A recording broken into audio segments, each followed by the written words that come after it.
nouveau virus, pire que le Covid, gangrène le cinéma hollywoodien. De nouveaux agents, le professeur et le docteur, ont pénétré la matrice pour tenter d'y voir plus clair. Le professeur saura-t-il débusquer et analyser ce nouveau mal? Le docteur réussira-t-il à concocter un vaccin à temps avant que le virus ne se propage à un niveau mondial? À eux deux, rétabliront-ils enfin la balance dans la force? Vous le saurez en écoutant le premier épisode de leur tout nouveau podcast Cinéclac. Toutes nos impulsions ne sont plus sous notre contrôle. Nous sommes leur bétail. Nous sommes élevés pour devenir des esclaves.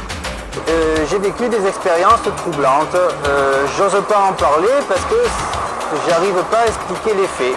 Un pistolet philosophique. Le pire, c'est qu'ils pensent qu'on doit plus ce qu'ils racontent. C'est le genre de raisonnement que je déteste.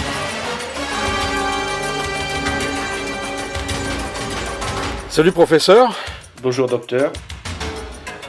Alors on est là pour parler d'un symptôme bien connu maintenant, les reboots ou les remakes ou les remakes du cinéma, c'est ce qu'on nous fait subir. On va aborder quel film aujourd'hui? Eh bien docteur, nous allons aborder deux sagas, ou je dirais même deux franchises, qui sont Star Wars d'un côté et actualité oblige, Matrix de l'autre. Bon, j'imagine que tu as vu Matrix, il y avait du monde dans la salle? Oui, il y avait beaucoup de monde, c'était en avant-première. Je pense que bon, il y a l'effet d'attente, hein. Beaucoup de personnes de mon âge donc, qui ont grandi avec la première trilogie, donc on était tous, je pense, assez impatients de voir ce que ça allait donner. Et je pense qu'on a tous beaucoup pleuré à la fin. Pas pour les bonnes raisons. D'accord. Ok. Toi, t'attendais beaucoup du film? J'étais curieux de savoir ce que Lana Wachowski allait faire, déjà toute seule, sans sa sœur, et curieux de voir ce qu'elle allait faire de la trilogie, parce que lorsque les Wachowski l'ont réalisé, ils étaient encore des hommes, même si intérieurement ils se sentaient femmes, mais ils étaient encore des hommes. Et c'était un message qui était prégnant dans la première trilogie, même dans leur premier film, Bound. Bien sûr, on ne l'a compris qu'après coup, une fois qu'ils ont changé de sexe, on s'est dit ah oui, mais en revoyant rétrospectivement leur film, on s'est dit ah oui, il y avait des éléments qui nous indiquaient déjà qu'ils se questionnaient là-dessus. Et donc aujourd'hui, Lana étant femme, je me suis dit mais que va-t-elle faire de Matrix? Donc j'étais surtout curieux de voir ça. D'accord, ok. Et attends, excuse-moi, je t'écoutais très religieusement, ok. Et donc ta conclusion, si je puis me permettre, moi je te donnerai pas la mienne tout de suite parce que j'en ai toujours pas, en vrai. Mais t'es ressorti, t'étais déçu, t'étais frustré ou t'étais en colère, ou je sais pas, comment on pourrait dire? Frustré, déçu un peu, mais c'est vrai que je ne savais pas sur quel pied danser en fait. Je ne savais pas si je devais détester ou si je devais aimer. Je n'ai pas adoré. Je n'ai pas eu la sensation d'avoir pris une claque comme lorsque je suis sorti du premier volet de la trilogie. Je n'ai pas eu envie de rester dans la salle pour le revoir. Mais j'ai été essentiellement frustré, oui, parce que j'ai vu de bonnes choses et j'ai eu l'impression que Lana voulait aller vers quelque chose, mais qu'elle n'y a pas été franchement. Puisque bon, le sujet du film, en fait, est surtout axé sur la relation entre Neo et Trinity, ce qui donne lieu aux plus belles scènes du film. Mais elle n'a pas voulu aller franchement dans cette direction. Et elle a enrobé le tout avec toujours de l'action et l'histoire de la matrice. Moi j'avais rien contre le fait d'être dans la matrice. Je pense qu'elle aurait dû virer toutes les scènes d'action en vrai. Surtout les fusillades parce que c'est interminable. Fusillade dans les toilettes, on a déjà vu ça plein de fois. Enfin, il y a plein de choses comme ça. Le côté déjà vu, mais ça va 5 minutes le déjà vu quoi. Et tout comme dans la première trilogie, je t'avoue, j'avais adoré. Je suis allé le voir au cinéma, j'ai pris une grosse claque aussi. Et je m'attendais pas à retrouver la même sidération devant les images.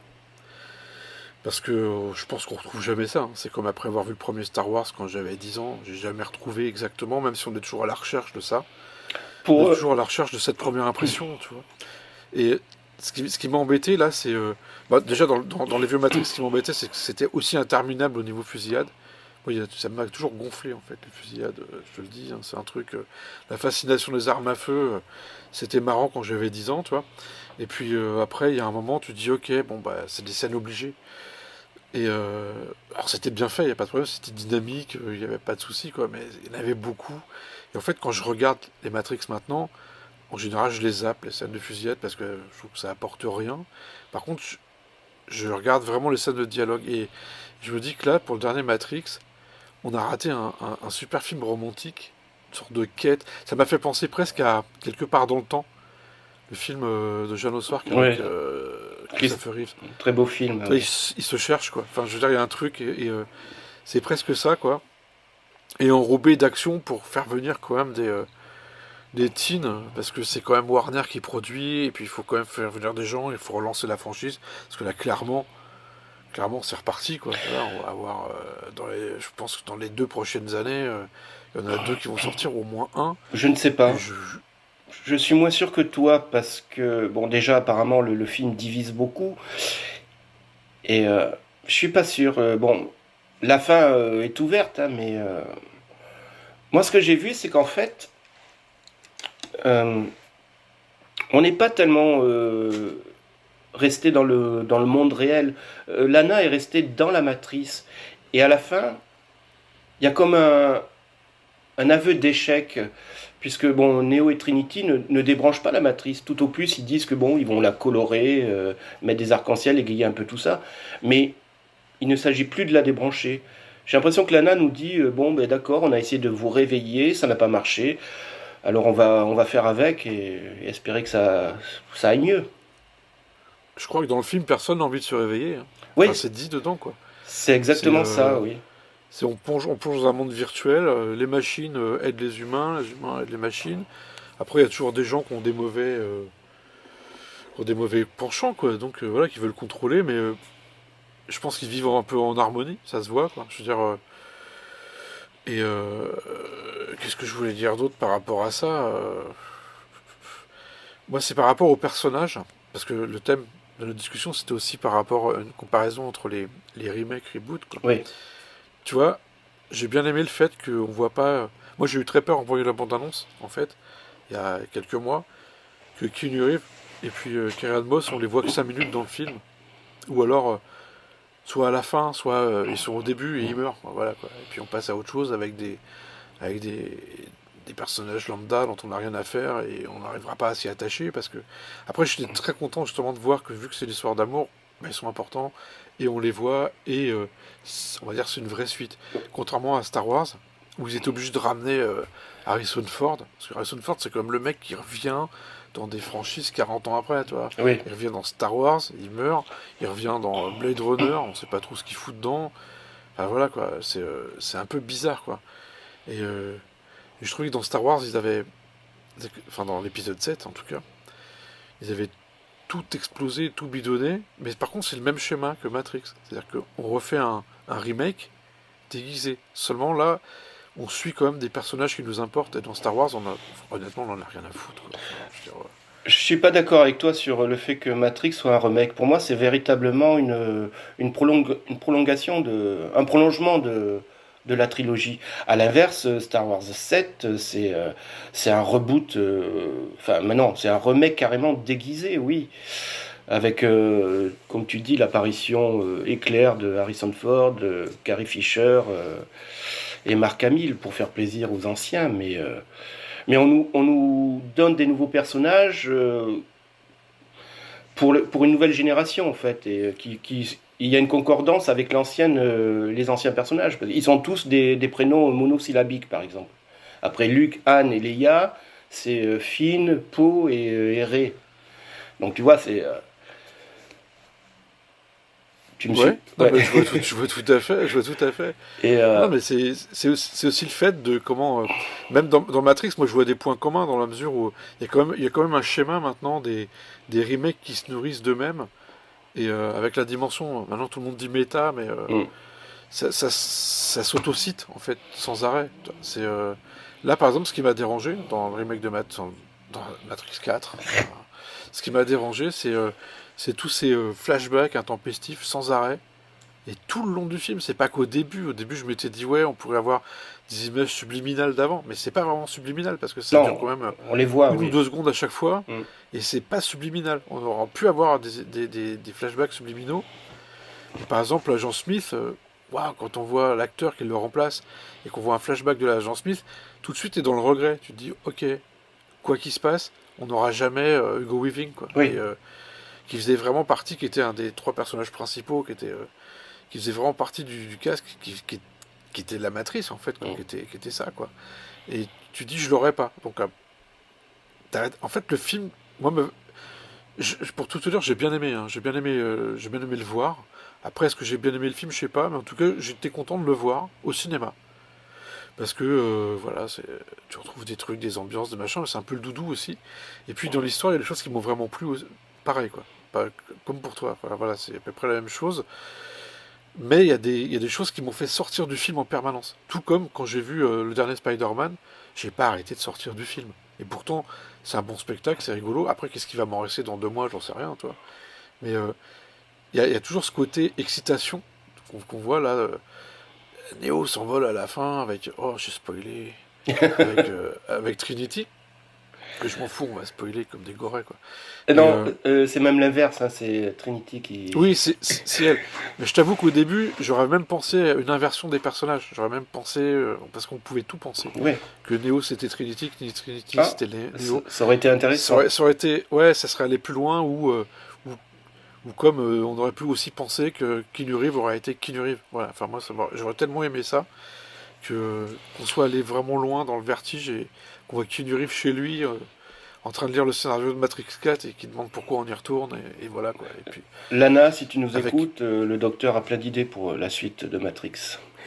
bah ouais, enfin, c'est parce que j'ai vu Freddy 7 sort de la nuit, et puis l'entre de la folie de Carpenter. Mais il y a des choses comme ça qui sont pas ratées, hein. Enfin, c'est peut-être trop compliqué après, dans le contexte actuel de production des films, qui s'adressent quand même à des ados, de faire des choses comme ça, quoi. Je pense que ça va super loin. Et parce que je vois, hein, ça se simplifie au maximum. On adapte tout pour le marché chinois, qui n'ont pas les mêmes narrations que nous. Donc tout est simplifié. Là, je te dis, dans le dernier Spider-Man, c'est quand même ça. Dans la nouvelle trilogie Star Wars, si on peut appeler ça une trilogie, Non, c'est pas une c'est ce qui trilogie. s'est passé aussi, quoi. Oui. Et t'as même le 9e épisode, qui est une trilogie à lui tout seul. Oui, mais c'est pas une trilogie de toute façon. Je suis d'accord au sujet de la simplification, mais c'est un état de fait actuel parce que pour moi c'est une écriture de série télévisée en fait, surtout Star Wars. Ouais, mais Matrix, c'est aussi du filmage de séries télévisées. Bon, il y a eu deux, trois moments, j'étais devant Netflix, quoi. Enfin, ça m'a fait un peu penser à ça. Et à d'autres moments, j'étais dans Matrix. Mais il y a des moments, et bizarrement, c'est des moments intimes que j'ai trouvé plutôt pas mal, quoi, en fait. Exactement. Moi, Ça pétait pas plus haut que son cul, quoi. C'était bien, quoi. Dans le Star Wars 7, le seul moment dans lequel je suis vraiment rentré dans le film, c'était la confrontation entre Kylo Ren et Han Solo, quoi. Parce que le temps était suspendu à ce moment-là. Bah, c'était très théâtral. Voilà. Et le dispositif était fait que il n'y avait plus qu'une lumière rouge. Et je t'avoue que c'est le seul... Pour moi, c'est le seul truc bien du film, quoi. Voilà, Il y exactement. a plein de gens qui détestent cette scène, hein, mais... Et puis Adam Driver, quoi. Voilà, quoi. Oui. Et puis il y a Harrison Ford. Oui, il y avait quelque chose qui passait. Il y avait de l'intensité. Au bout de 2 heures de film, on avait enfin un semblant de... On avait Star Wars. Pendant 2 minutes, on avait Star Wars, quoi. Et là, ce qui m'a gêné, c'est aussi le casting. Les comédiens, là, dans Matrix, ça m'a pas mal dérangé.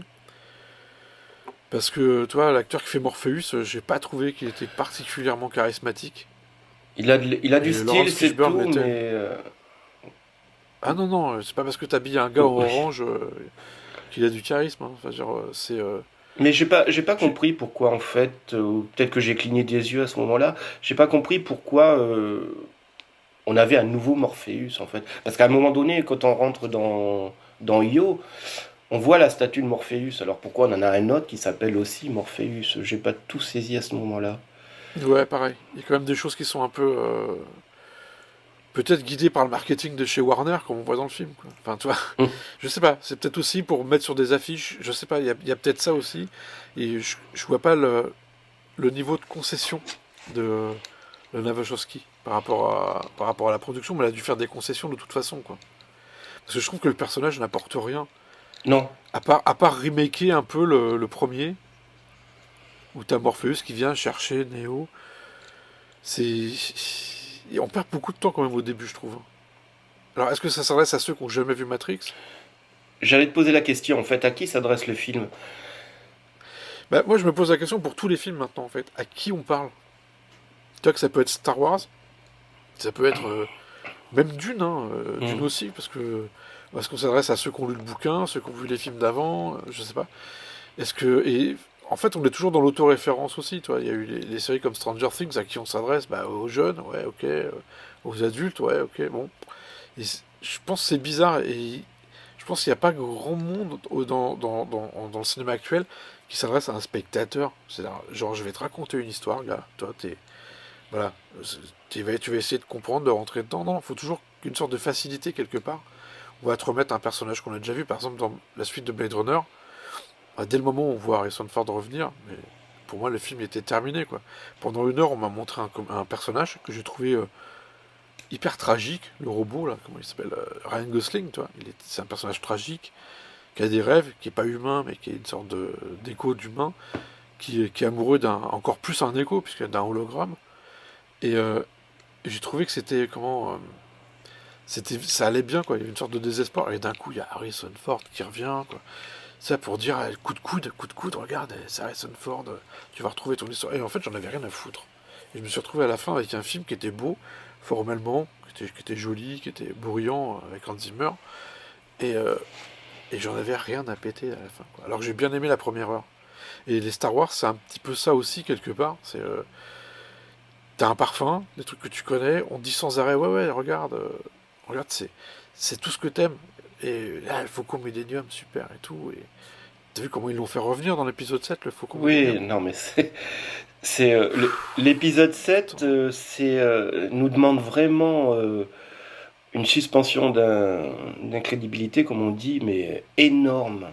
Parce que, je t'en avais parlé hors antenne, on est quand même dans une galaxie où l'on voyage à la vitesse lumière. Hein, donc, et sur une planète, et sur une petite portion de cette planète, Jakku, on a Rey, on a le Faucon Millenium, on a BB-8 avec les plans pour trouver Luke Skywalker.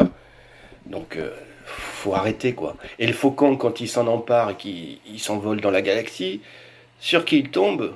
Han Solo et Chewbacca. C'est quand même... Ouais. C'est quand même fort. Moi aussi, ça m'a un peu choqué quand j'ai vu le film. Enfin, quand je dis un peu, j'aime bien, mais ça m'a beaucoup choqué quand j'ai vu le film. Et puis surtout, Han Solo, il n'a pas évolué finalement. C'est toujours un pirate, un contrebandier, super. Donc il n'a vraiment pas évolué du tout. Non, si à un moment donné, il y avait un petit dialogue entre Leia et lui où il expliquait que il avait essayé de se conformer au désir de Leia d'être un bon père et un bon mari, puis que ça n'avait pas fonctionné, quoi. Ça m'a pas choqué, quoi. Ça m'a pas choqué du tout parce que Leia n'avait pas changé. Donc la princesse Leia, c'est toujours la même, plus vieille, mais c'est toujours la même. Mais Han Solo, c'est toujours le même, mais c'est. Moi, je pense Disney, le seul truc qu'ils avaient, c'est de rentabiliser leur investissement de toute façon. Oui. Et ils ont jeté le scénario, enfin le synopsis de George Lucas, parce que voilà, il y avait une thématique, et là, on se retrouve, on n'a plus aucune thématique. Il n'y a plus rien, quoi. Non. Donc, à qui ça s'adresse? Comme je te disais, ça s'adresse... Enfin, pour moi, ça s'adresse véritablement aux jeunes. T'as effectivement le retour de certaines personnes pour faire plaisir à la vieille génération, mais c'est véritablement un remake de la première saga et surtout du premier épisode, Un Nouvel Espoir. pour une nouvelle génération qui a été biberonnée aux séries télévisées. D'ailleurs, à qui on a fait appel? On a fait appel à un cadre de la série télévisée, J.J. Abrams. Hein. On lui doit Alias, on lui doit Lost, Fringe, on lui doit des séries qui ont un gros concept de départ, mais après, et on ne sait pas après où ça va, et les séries s'écrivent au fur et à mesure. Et cette nouvelle trilogie, j'aime pas dire que c'est une trilogie, cette nouvelle série de 3 films s'est écrite au fur et à mesure. Et regarde la fin du premier, donc de l'épisode 7. Au lieu de terminer sur le départ de Rey et Chewbacca à la recherche de Luke Skywalker et de faire un film qui aurait eu un début, un milieu et une fin véritablement, J.J. Abrams continue, il prolonge la scène et on voit Rey arriver sur l'île, on la voit trouver Luke Skywalker, elle lui tend le sabre, générique. Il coupe en plein milieu d'une action et c'est très télévisuel ça comme procédé. C'est le carton à suivre est implicite en fait quoi. Ouais. Bah, il y a déjà ça dans l'Empire contre-attaque. Non, j'étais sûr que tu allais me dire ça. Dans l'Empire contre-attaque, on voit quand même en plan final Leia et Luke en train de regarder dans l'espace. Tout. On sait que. Enfin, le dernier dialogue, c'est on se retrouve sur Tatooine. Voilà, machin. oui. Lando s'en va et tout ça, oui. À suivre. Hein, voilà, c'est à suivre, d'accord. Mais ça ne se termine pas sur une action entamée, en fait. Il y a quand même un désir de... Je suis d'accord, il n'y a pas le geste. Il n'y a pas le geste. Il y a un désir de bien faire. Et de toute façon, la première trilogie avait été conçue, et même la prélogie. Hein, Lucas avait tout écrit bien avant, bien en amont.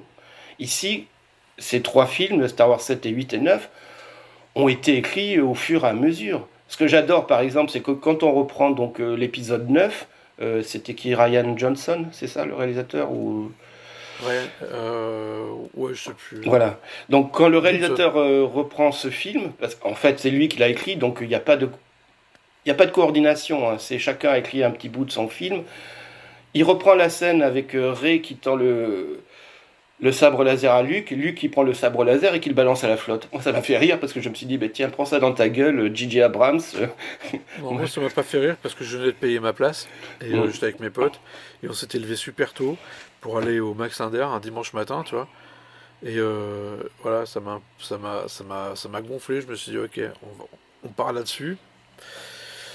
Ah, qu'est-ce que ça va être pour la suite? Et la suite, il y a quelques bonnes idées, mais toi, la suite, c'est quoi? C'est on fout de l'action là où c'est pas la peine. Toi, t'as des poursuites à dos de dromadaires à grosses oreilles dans une ville. Enfin, toi, ça ressemble à rien.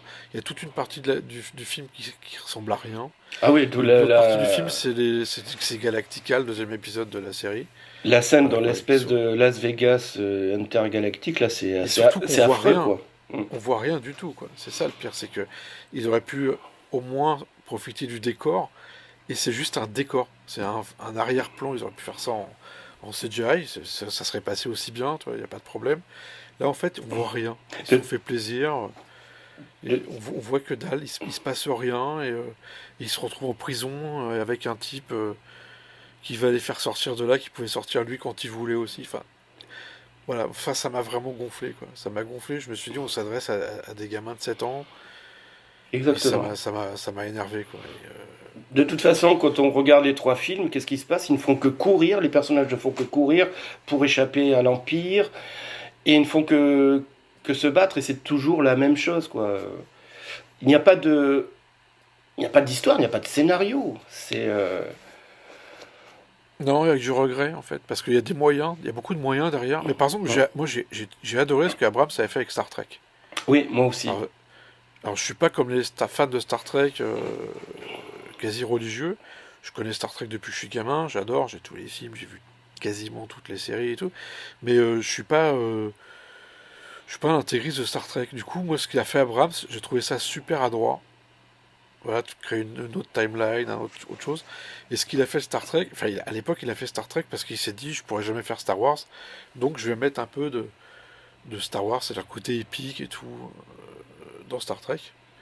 Et je trouve qu'il a vraiment bien réussi, il a rajeuni les personnages, il a dépoussiéré plein de choses. Après, il y a peut-être des choses qu'on aurait pu faire autrement, quoi, mais il a bien travaillé. Il a vraiment bien bossé. Je m'étais dit pour Star Wars, ok, s'il fait avec Star Wars ce qu'il a fait pour Star Trek, ça va déménager, quoi. Et en vérité, ça n'a pas déménagé. Non, Parce parce qu'il a que juste sacralisé ce qui existait déjà, quoi. Et en pas bien. mais comme tu dis, c'est Gigi a fait Star Trek. Moi aussi, j'avais beaucoup aimé. Hein. C'était les personnages étaient bien écrits, on s'y attachait et tout. Mais là, c'est pas Gigi Abrams qui a fait Star Wars, c'est Disney. Et lui, c'était juste un employé comme un autre, hein, pour moi. Ouais, et le pire, c'est que je pense qu'ils ont ramené Lawrence Kasdan pour Oui, juste pour une raison marketing, parce que là, franchement, il j'ai, fait j'ai- du boulot, quoi. ouais, j'ai pas compris ce qu'il faisait au générique parce que je me suis dit bon, au niveau scénaristique, c'est pas possible. Hein, il a pas pu écrire quoi. Bah, je pense qu'en vrai, c'est une caution. Parce que le film, il s'est vendu. Tu sais, il se passe un truc avec Disney depuis qu'ils ont racheté comment on dit, Marvel et puis Star Wars. T'as, t'as les actionnaires. En fait, dès Mm. qu'il y a une annonce qui est faite, les actions Disney remontent. Et pour faire plaisir aux actionnaires, pour que ça monte tout le temps, bah là, c'est regardez, on a fait venir Harrison Ford, regardez, on a fait venir Carrie Fisher, regardez, on a fait venir Lawrence Kasdan. Donc, ça peut pas foirer, donc les actions, elles remontent. Voilà, Mm. quoi. C'est comme quand ils font les annonces des films Marvel. Voilà, ah, on va voir Sam Raimi. Bah ouais, j'ai vu la bande-annonce de Sam Raimi. Je veux bien, quoi, mais ça donne pas. Enfin, tu reconnais pas trop Sam Raimi, on dirait un truc de téléfilm Netflix. Même si c'est bien fait, que j'ai confiance, je me dis ça sera bien, parce que. Mais qu'est-ce que c'est sa marge de manœuvre dedans, dans le prochain Doctor Strange, tu vois. Mm. Donc là, ils font appel à un type qui a un bon directeur de la photo. Franchement, l'épisode 7, c'est une bonne photo. La photo, elle est super belle. Oui, Je oui. l'ai trouvée magnifique. Elle est très chaude et tout. Mais derrière, en effet, quoi, il n'y a rien. Enfin, c'est. Comment dire? C'est une sorte de dépit. Mais je t'avoue, je l'ai vu plusieurs fois, le film. Hein, ah ouais, attends, je suis un malade. Hein. Mm. Je suis allé le voir 4 fois. Un docteur qui est malade, Donc, c'est ouais, je intéressant. sais. Ouais, mais je m'auto-soigne. Mais je suis allé le voir 4 fois, parce que la première fois, j'étais hyper content, j'en pouvais plus. Toi, ah, Star Wars, ah. L'épisode 7, j'attendais ça depuis 1983, Mm. à la sortie du Jedi. Je me suis dit, je veux la suite, je veux la suite. Et je suis retourné le voir, donc je suis allé le voir le jour de sa sortie, je suis retourné le voir le dimanche avec mes potes, qui n'avaient pas pu non plus, eux, s'empêcher d'y aller. Alors en disant, non, non, on s'attend, on y va tous ensemble, mais tout le monde y allait vraiment en rapace, tu vois, dès le mercredi, ok. Et puis je suis retourné le voir après pour profiter de la musique, tout ça. Et puis après, je suis retourné le voir parce que je pense que je voulais éviter une soirée avec belle maman. Et, voilà, je suis retourné au cinéma. Je l'ai vu en 3D ce coup-là et tout, quoi. En 3D, c'était plutôt marrant. Donc voilà. Et puis, je l'ai bien aimé. Après, ceci dit, les Star Wars, toi, l'épisode 7, je l'ai vu 4 fois. Rogue One, je l'ai vu 3 fois. Mais en même temps, parce que c'est génial. L'épisode 8, je l'ai vu 2 fois. Comment il s'appelle? Solo, je l'ai vu même pas une fois, parce que j'ai dormi 3 fois pendant le film. J'ai vraiment dormi, quoi. Mais vraiment, vraiment, j'ai ronflé même. C'était tellement nul. Et puis le dernier, je l'ai vu une fois, mais je l'ai regardé comme on regarderait. C'est comme si tu regardes une ex-copine qui sort avec un débile et que tu peux plus rien pour elle, et puis de toute façon, c'est bien fait pour elle, quoi. Voilà, c'est le regard, c'est bien fait pour ta gueule. Mm. Voilà, tu l'as bien cherché, quoi. Et ben voilà, et c'était horrible. Et c'était. Il y avait une belle scène quand même dans le dernier, le combat entre Rey et Kylo là, au niveau Non mais de la Adam planète. Driver, c'est le seul intérêt de Ouais. la trilogie. Ouais, mais C'est- il est. Ça n'a pas d'autre, quoi. Et quand t'as un acteur pareil et que tu écris un personnage pareil, c'est rageant parce que c'est Mais il arrive à le rendre bien quand même, c'est là son talent, c'est qu'il a un Ouais, personnage mais- de merde. dans le premier, il arrêtait pas de me faire rire quoi. Dès que quelque chose n'allait pas, il bousillait tout quoi. C'était l'ado en pleine rébellion quoi. Tiens, j'en ai marre, je Ouais, casse mais tout. parce que toi t'as pas d'ado, moi j'ai des ados, ouais. Je peux te dire que c'est flippant Mm. quand il s'énerve, parce qu'il y a un moment tu te dis c'est déraisonnable. Enfin, Et- toi, comment tu veux raisonner un ado? Tu Et- peux pas en vrai. Et évidemment, à la fin, enfin l'épisode 9, alors qu'il revient vers le bon côté de la force, quoi. Mais vu ce qu'il a fait précédemment, évidemment, il ne pouvait pas survivre, quoi. Donc c'est très manichéen et ça m'a énervé, ça. On pouvait pas lui dire, bon, t'as mal fait, mais on te pardonne. Ah, j'aurais aimé qu'il survive justement. Bah oui, J'aurais moi aimé aussi, ça. et- J'aurais aimé Et qu'après, il passe sa vie à se faire pardonner. Voilà, oui. Et ça aurait été vraiment bien. On avait... Il essaye d'expier, quoi. C'est véritablement le plus grand personnage de la saga, de cette nouvelle saga, quoi, mais qui est mal exploité. Bah, je pense à même un des plus grands personnages de Star Wars, en vrai, parce que quand tu regardes Anakin, c'est quand même un gros honneur, Oui, quoi. oui.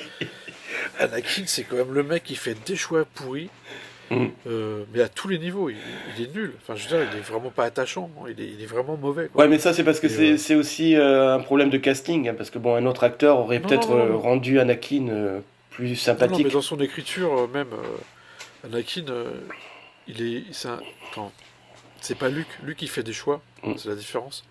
Luke Skywalker fait le choix. Il y a un moment, il a le choix de devenir méchant ou de rester bon. Et il choisit, enfin, il a des amis, en fait, quoi. Et il croit en ses amis. Tandis que Anakin, il croit pas en ses amis quand il trahit comme Obi-Wan Kenobi, toi. C'est quand même, putain, quand t'as un pote comme Obi-Wan Kenobi, tu le trahis pas, quoi. Toi, c'est... Voilà, quoi. Et ben, il trahit quand même juste parce que c'est un égoïste. Enfin, il est pas attachant. Je trouve que ce personnage n'est pas attachant.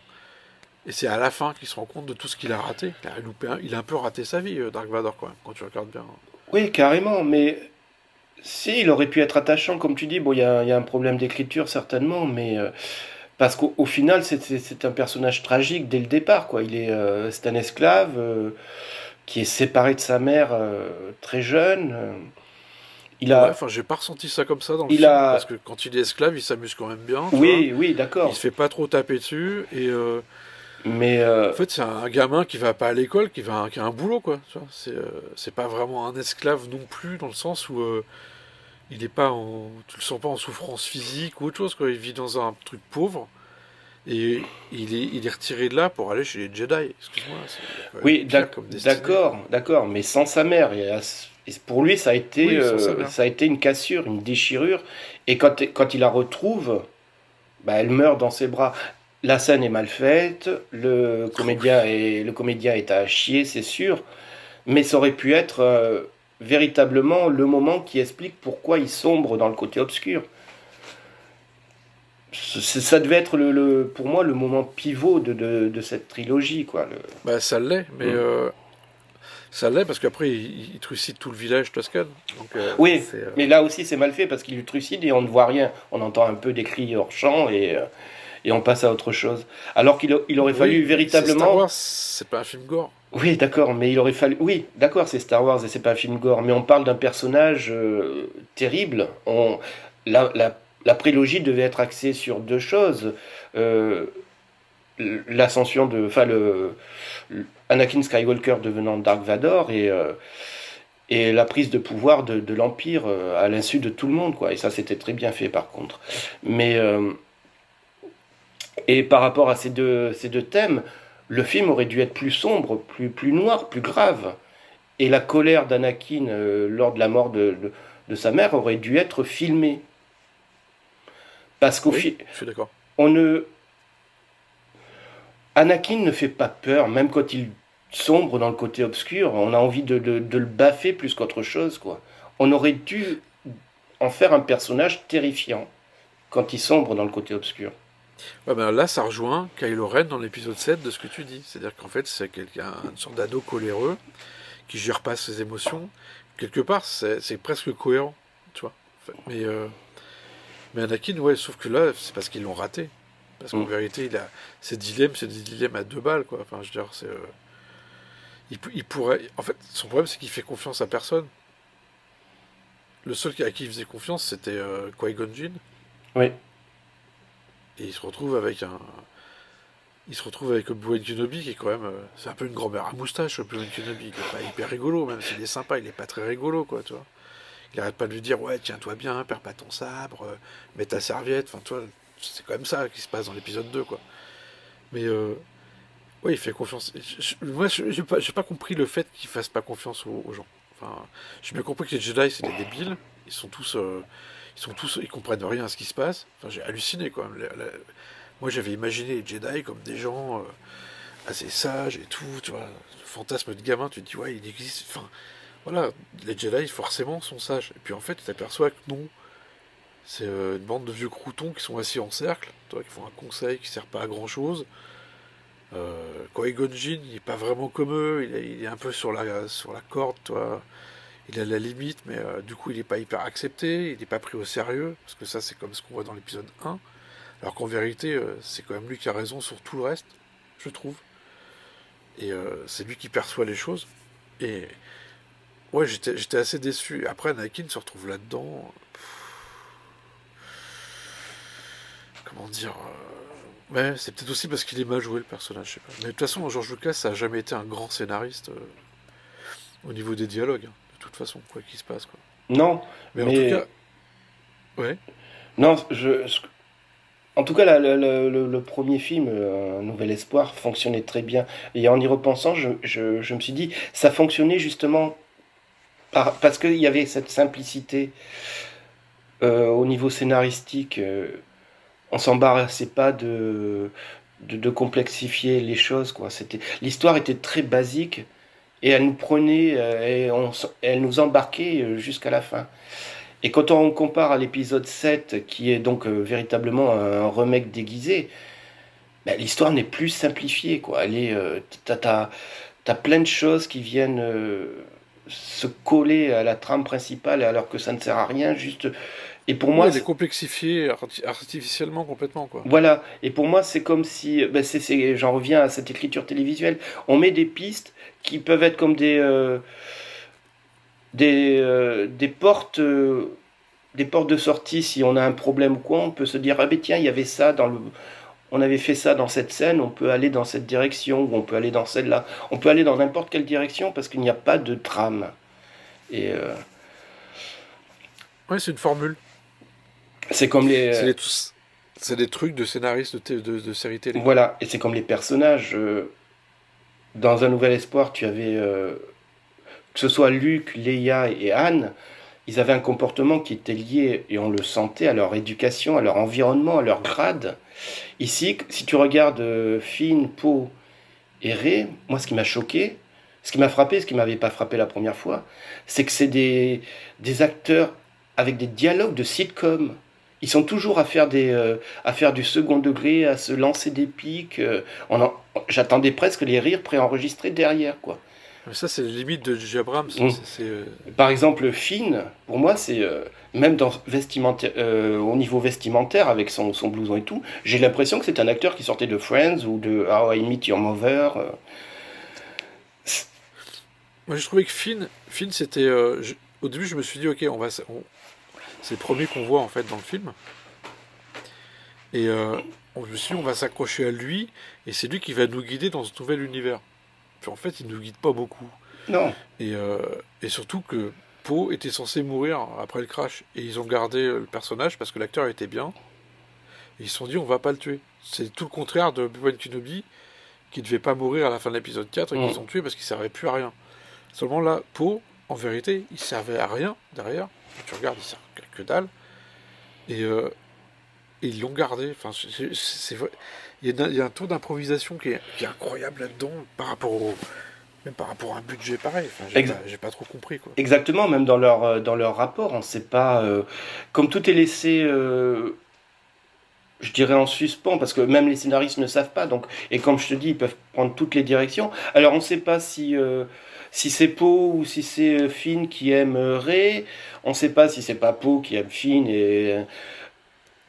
Bah si, ils auraient dû aller au bout, là. C'était trop marrant, parce que déjà rien que l'échange de blousons... Oui, mais... Voilà, c'était marrant, enfin, je trouvais ça vraiment rigolo, quoi. Mais c'est un mauvais personnage, parce que, comme tu dis, on le voit, c'est le premier qu'on voit, et moi je me suis dit, bon, déjà, il y a un grand changement au niveau des Stormtroopers, ce ne sont plus des clones, on prend des enfants qu'on éduque et qu'on reprogramme, finalement. Et donc là, on a un Stormtrooper qui a une véritable cassure, qui se rebelle. Et ben, quand il enlève toute son armure et qu'il devient donc Finn, il n'y a plus ce... Oui, il est plus militaire. Oui, mais il n'y a plus en même temps, il faisait les poubelles, hein, donc il ramassait les poubelles. Il y a plus ce trauma derrière, quoi. Oui, et surtout, tu vois qu'il est pas du tout, il se tient pas du tout... donc il a été élevé comme un soldat, et il a aucune... Ouais. Il n'est pas soldat du tout, ça lui sert à rien derrière, quoi.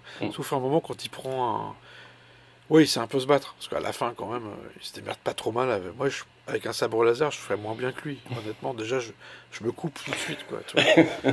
Mais non, il sait un peu se battre, mais il a pas ce côté militaire.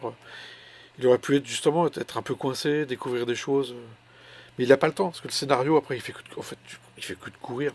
Il Oui, trouverait c'est dans ce le que je te dis, désert. oui. Il court, il court, il court.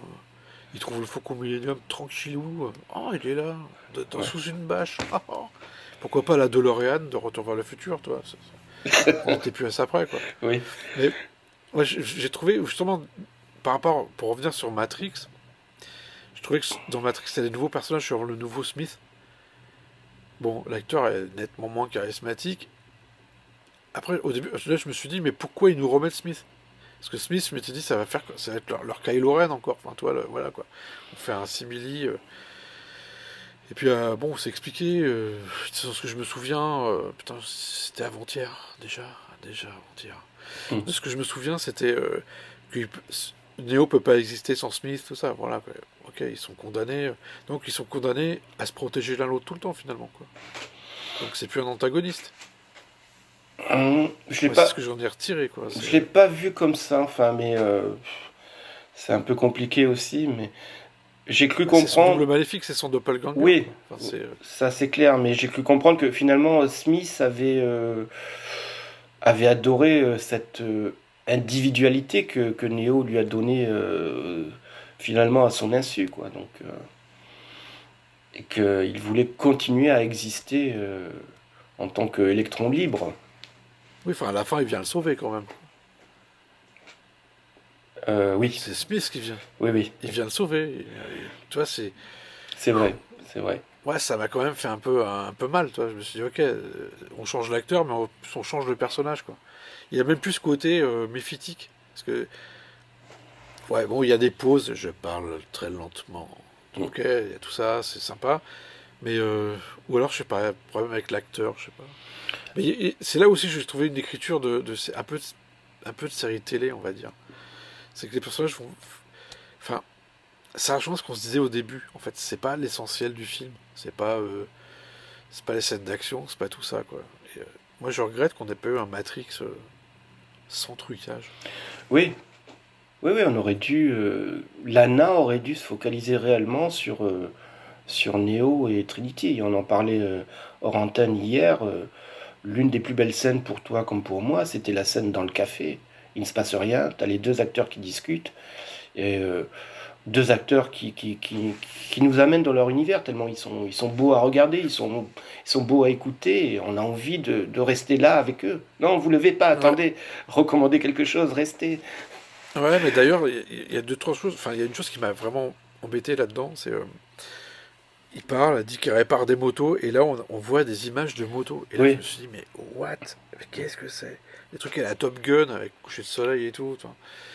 Et là, c'est là que je me suis dit, ok, il manque l'autre sœur Wachowski, quoi. Parce que ça serait pas passé. Ou alors ça manquait de préparation, c'était peut-être pas assez storyboardé, il y a peut-être pas eu assez de.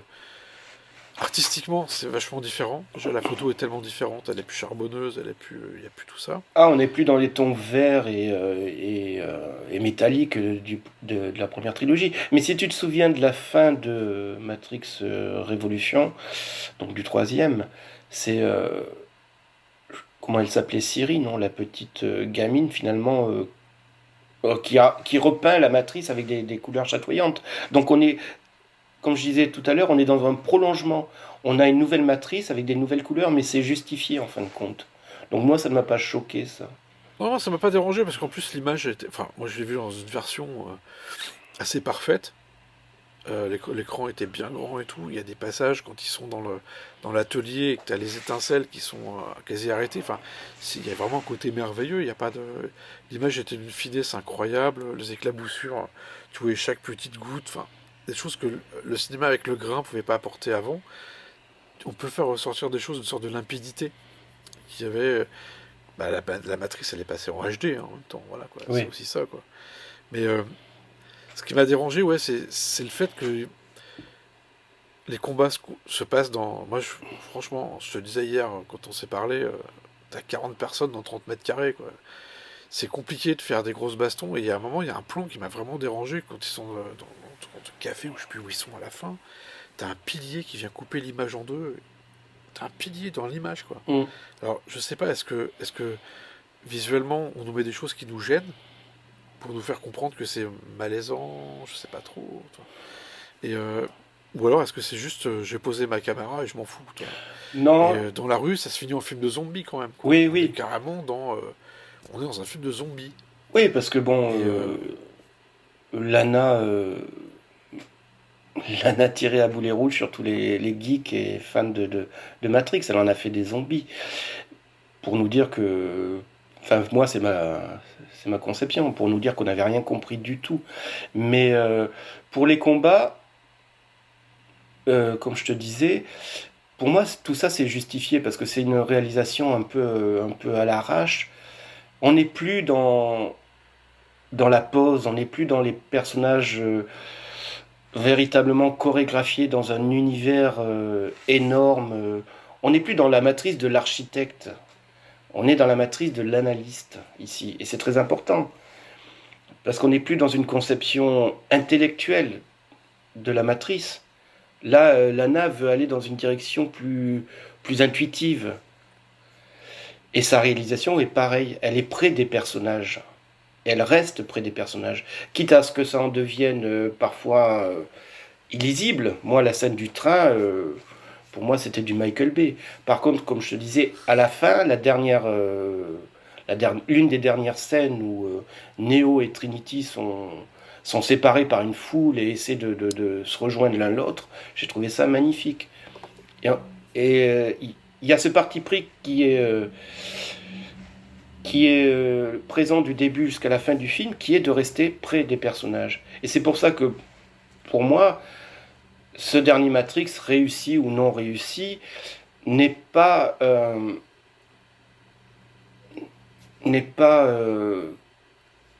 comment dire, n'est pas né d'une envie de faire de l'argent, quoi. Il y a véritablement une volonté d'auteur de faire quelque chose, à l'inverse de Star Wars qui est un produit. Matrix n'est pas encore devenu un produit, je trouve. Je sais pas, parce que dans le film, il y a quand même pas mal de messages. Genre, Warner Bros. Veut faire la suite de Matrix, avec ou sans nous. Oui. C'est à peu près ça qui est dit, quoi. Si on n'est pas d'accord, bah, on met fin à notre contrat et ils prennent d'autres personnes. Mais justement... C'est aussi une réalité. Oui. C'est aussi une réalité. Justement, mais c'est dit au début, et après on voit bien que Lana n'est pas d'accord et qu'elle dit non, non Warner, vous ne ferez pas ça, non. Enfin, moi, il y a aussi un autre passage du film que je trouve intéressant. Je crois que c'est le mérovingien, à un moment, quand il parle, ouais, maintenant, oui. Maintenant la matrice, en gros, c'est les réseaux sociaux, quoi. Quand il parle de Facebook, tout ça, c'est les réseaux sociaux, c'est toutes ces choses-là. Et je pense pas que les gens qui se jettent de chez eux soient des fans de Matrix. Je pense que c'est les gens des réseaux sociaux, en fait. Ces sortes de robots qui pensent plus. On leur dit, c'est avec les moi j'ai vu ça avec les influenceurs. Fais ça. Alors, la personne, voilà, elle est influencée. Là, on dit au gars, tu te lèves de ton lit, tu te jettes par la fenêtre. Oui, oui. Moi, c'est ça que j'ai vu derrière. J'ai vu, en fait, ça te parlait d'Internet qui a changé en 20 ans. Et on a ça. Parce qu'il y a toujours eu du cynisme commercial dans Internet. Hein. Déjà, il y a 20 ans, ça existait déjà aussi, il ne faut pas se leurrer. Mais là, il y a à côté le fait que les gens préfèrent vivre dans la matrice. Et c'est un choix. Ils ne veulent pas être réveillés parce qu'ils sont bien dedans. Là, c'est conscient. Visiblement, j'ai pas compris que les gens se faisaient rouler. Là. Dans le film, j'ai compris que les gens faisaient une sorte de choix. Ils avaient le choix de vivre dans la matrice, ou le choix de pas y vivre, tout comme les machines qui avaient le choix de gouverner tout ça, ou d'être avec les humains, pour vivre des choses. Je l'ai pas vu le choix pour les humains. Les machines ont eu le choix, mais pour moi, ceux qui sont dans la matrice sont toujours inconscients de l'être, n'ont toujours pas conscience d'être dans la matrice. Mais c'est pas ce que j'ai compris. Après, j'ai peut-être... parce que dans le film, je suis sorti quand même pas mal de fois du film, donc je réfléchissais un peu à autre chose, voilà, je partais sur d'autres idées. Et il y a ça, et il y a aussi quand ils arrivent, quand tu vois, comment elle s'appelle, Niobé, oui, qui est habillé en pirate des Caraïbes, enfin, n'importe quoi, franchement, quoi. il y a un moment, faut arrêter les conneries. Mm. Enfin, en plus, c'est tellement mauvaise actrice. Enfin, c'est vraiment le passage, c'était douloureux. Néo qui va en prison, Mm. 15 secondes. Il rentre par la porte, il sort par la fenêtre, quoi. Non mais, voilà, ça va poser un problème aussi, je t'avoue, quoi. Mais bon, pourquoi pas, hein, pourquoi pas. Mais ça, c'est le côté justement ce que j'ai pas aimé, genre Star Wars, quoi. Voilà, quoi. On arrive, subitement t'as le vaisseau qui arrive devant, hop, un cut, ils sont loin, super. Donc déjà, on le voit pas monter dedans, c'était compliqué. Enfin, j'ai trouvé que c'était une sorte de facilité de scénario, quoi. Mais par exemple, le fait que, ouais, ok, ils cultivent des fraises, super, quoi. Moi, ça m'a fait penser, tu sais, un peu aux gens qui s'isolent, qui ont leur petite vie, qui s'occupent plus de rien. Toi, il y a Internet, il y a tout, mais on est sur dans notre petit club. Tu vois, excuse-moi, je vais tousser. C'est un peu les gens des forums, si tu veux, quoi, tu sais, qui vivent leur truc, les véganes, les machins, je sais pas comment on pourrait dire, quoi. Oui. Quand on est dans cette ville qui ressemble à la ville des pirates, de Pirates des Caraïbes, moi, ça m'a aussi vraiment dérangé. Mais vraiment, ça m'a dérangé. C'est-à-dire que je m'attendais pas à ça, quoi. Et je m'attendais pas à ça et j'étais mal surpris. Voilà, c'est ça qui m'a embêté. Mais on est vraiment chez des gens qui se moquent du reste du monde, quoi, en vrai. C'est-à-dire, voilà, on est là, on est entre nous, on fait notre business, on fait pousser nos fraises, nos machins, nos bidules. Ah, regarde, qu'est-ce que c'est bien. Et puis, ouais, les communautés, quoi. Voilà, c'est une communauté. C'est. Je trouvais que c'était bien répliqué de ce qu'on voit sur Internet, en fait, tout ça. Oui, c'est fait c'est fait consciemment. Je pense que c'était le propos de Lana de montrer que la trêve à la fin de la trilogie finalement n'a rien apporté.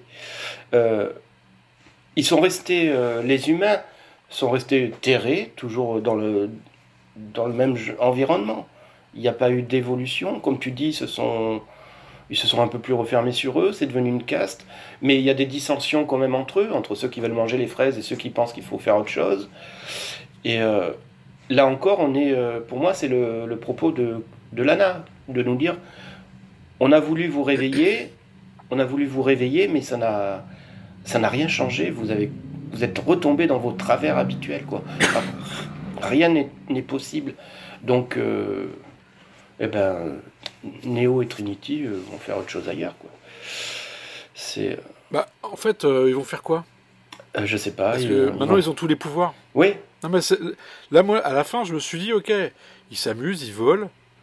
Ok, il y a un petit côté presque Disney, parce qu'ils font des petites pirouettes en l'air et tout. Enfin, tu vois, c'est super. Une fois qu'ils ont fait le monde en version supersonique, qu'ils ont mis des arcs-en-ciel partout, ils font quoi après? Non, parce qu'ils ont tous les pouvoirs, quoi, tu vois. Mmh.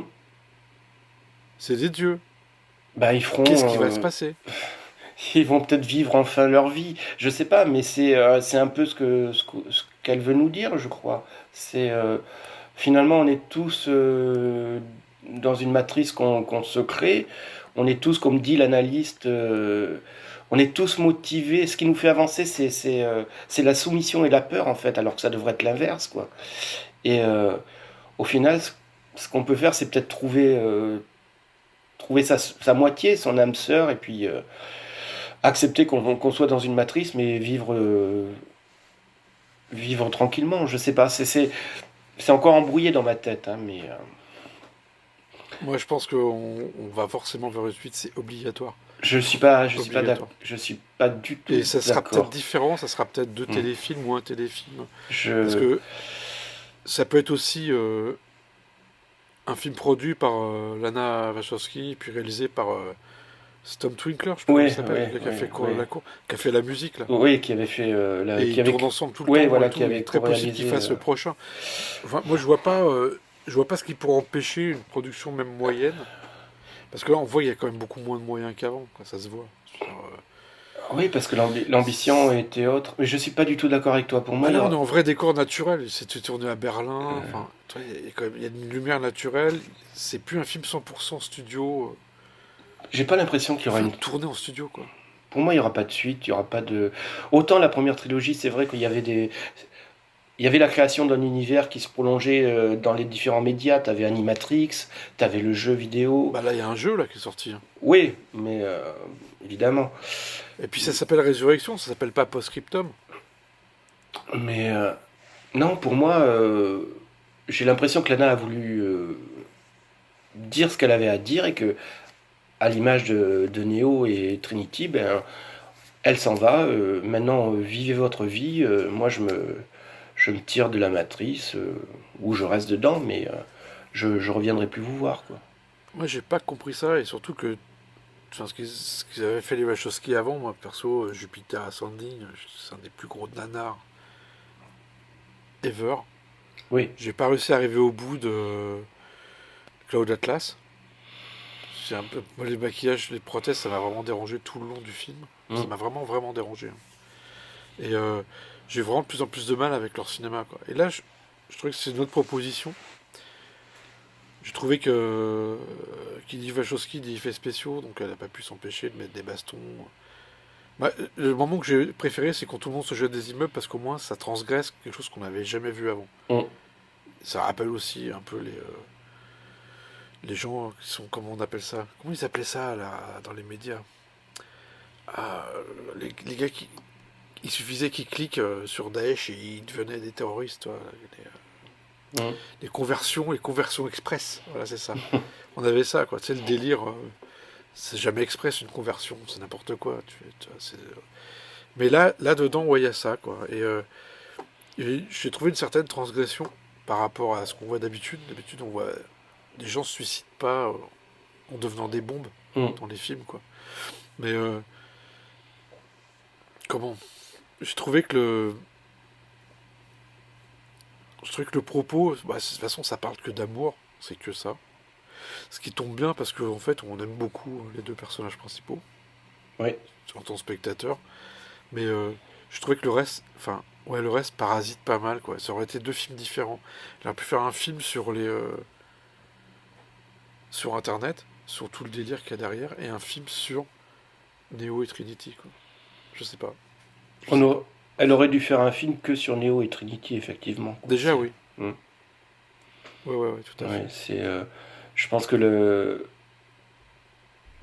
l'ambivalence des sentiments qu'on peut avoir à l'égard de ce film tient à ça. C'est qu'on est frustré de voir qu'il y a quelque chose et qu'elle ne va pas jusqu'au bout, en fait.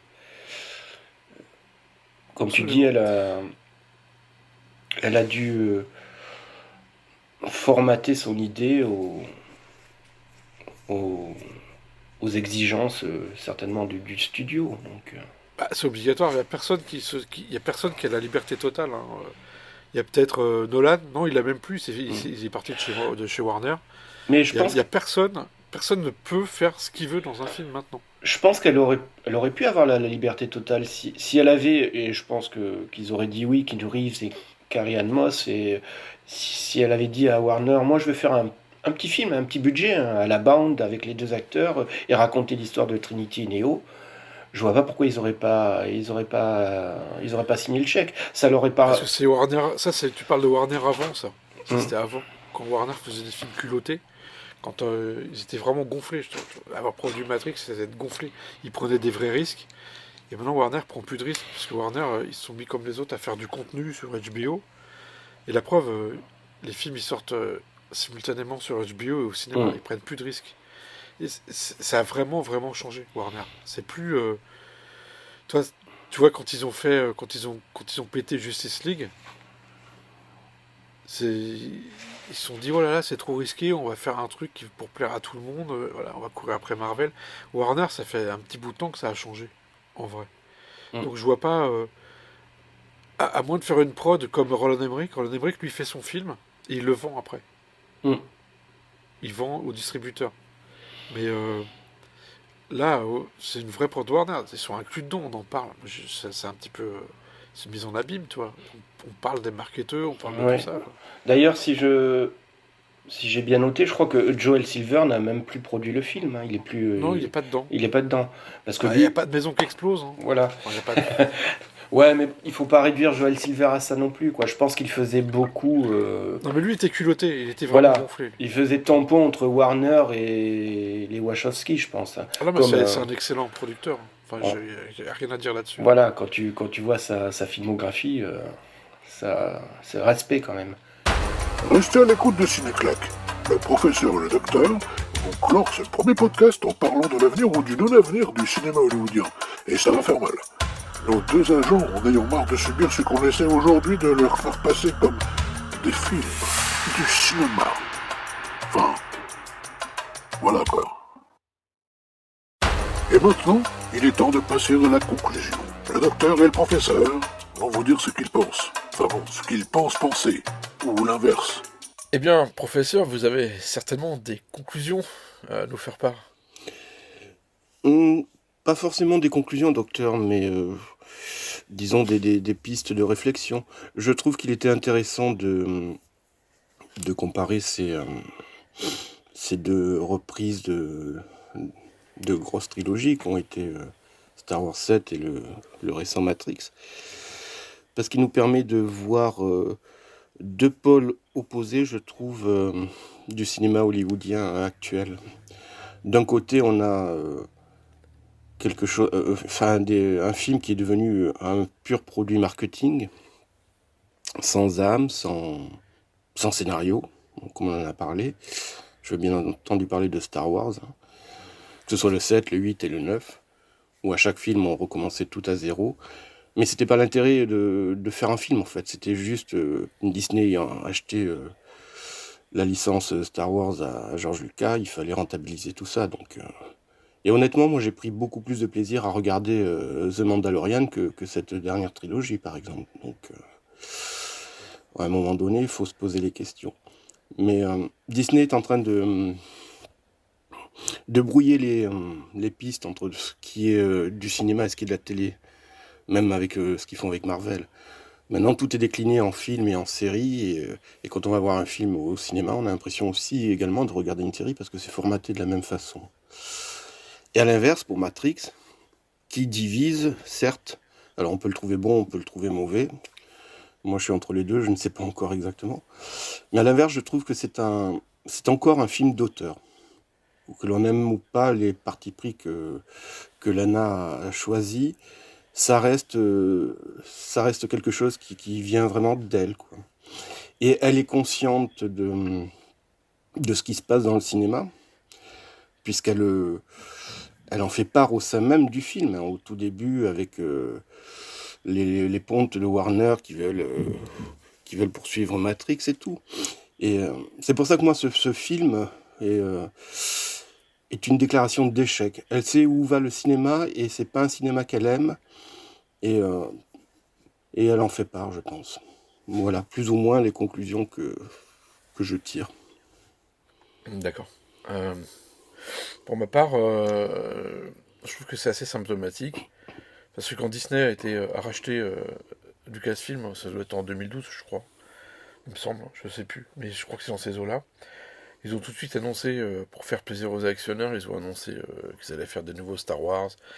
Ils ont annoncé plein de choses, ils ont mis directement tout, enfin plusieurs films, Rogue One, tout ça, tout était annoncé d'un bloc. Les actions ont monté, c'était un peu le but de Disney, quoi. C'était, on va un investissement et on va le rentabiliser tout de suite. Et je pense que le but maintenant de Warner est différent de celui de Disney de l'époque. Warner, c'est HBO, c'est tout ça. C'est comme Netflix, ils veulent rentabiliser leur investissement, d'accord, mais ils veulent surtout faire du contenu. Que Disney a déjà le contenu, lui. Ils ont déjà des dizaines d'années de cinéma derrière eux, de films, de produits, on peut dire, puisque maintenant c'est plus des œuvres, c'est des produits. Et en vérité, Warner, ils ont une politique, à mon avis, de télévision. Ça les dérangera pas d'arrêter de sortir des films au cinéma, peut-être un ou deux par an, un truc énorme, sans saveur, parce qu'il faudra plaire à tout le monde. Et en vérité, ils font du contenu, c'est-à-dire ils remplissent un sac, ils remplissent un coffre, ils remplissent un placard, et puis voilà quoi. Et puis peu importe. Voilà, Netflix fait pareil, Apple fait pareil, Amazon fait pareil. Après l'esthétique des deux, bah, ça finit par se ressembler d'ailleurs entre Star Wars épisode 7 et puis Matrix, puisque Star Wars épisode 7 c'est quand même franchement, je trouve que la photo est magnifique, hein, tout comme celle de Matrix, je trouvais vraiment classe. C'est assez luxuriant.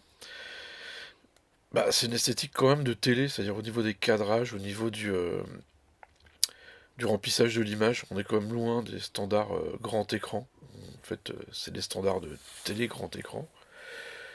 De, de ce qui se vend maintenant pour, je sais pas, pour 500 balles au supermarché, voilà. On remplit, voilà, c'est lumineux, c'est beau, on est content, c'est en 4K, 8K, des 200K. Même si DJ Abrams tourne en pellicule, bon, bah, voilà quoi. Qu'est-ce que j'en ai pensé d'autre bah, l'épisode 7, c'était rigolo à voir, c'était rigolo à retrouver. Moi j'attendais ça depuis la fin du Retour du Jedi en fait. Donc après 83, je voulais voir la suite parce que voilà, j'étais petit, puis je me disais ouais, je veux savoir qu'est-ce qui leur arrive derrière. Et puis en fait, j'étais un peu déçu. J'étais un peu déçu de voir Harrison Ford qui avait pas bougé. C'est comme s'il y avait eu un pause entre les deux films. Oui. On se fait un peu chier, un pause de plus de 35 ans. Voilà.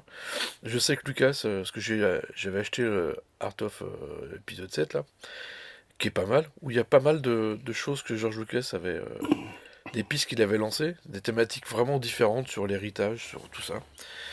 Qu'est-ce qu'on laisse? Un truc un peu aussi, un peu religieux, tout ça, et ça a été abandonné direct parce que là le but c'était de se faire un maximum de blé le plus rapidement possible. Donc voilà, dans les choses positives de l'épisode 7, il y a la musique, je suis vraiment... je trouve que John Williams, il a remis ses charentaises. Et comme toutes les bonnes charentaises, on est bien dedans, et voilà quoi. Et c'était pareil, je trouve ça assez bon, assez parfait, dans le son, dans l'enregistrement, Parce que la musique, ça m'importe pas mal, je sais que toi aussi, professeur. Oui, Et bien entendu. par contre, la musique de Matrix, j'ai trouvé assez moyenne. On retrouve les tics, la respiration. Ok, mais après, derrière, c'est hyper générique. Oui, de Et toute façon, voilà. ils ont perdu, enfin Lana a perdu en changeant de compositeur, parce que Don Davis c'était quand même une sacrée pointure.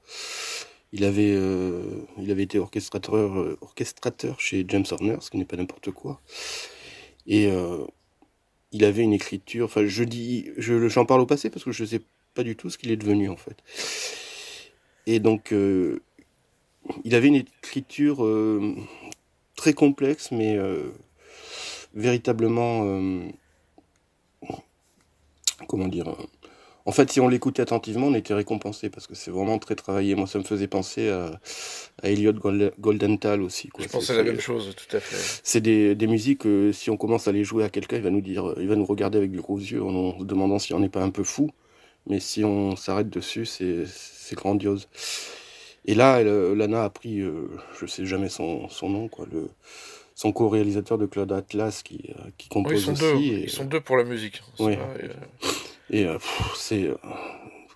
c'est du Zimmer, Moi, j'ai pensé, en l'écoutant, j'ai pensé au travail de Daft Punk pour Tron, le second Tron, tout ça. C'est formaté. Cette musique, elle est formatée. Moi, c'est ma grosse déception pour le film, surtout, quoi. Elle a été dans ce sens. Et là aussi, c'est un aveu d'échec, en fait. C'est pareil, c'est comme si elle nous disait, bon ben voilà, la musique de film maintenant c'est ça, c'est du sound design, et c'est rien d'autre, et on est obligé de faire ça.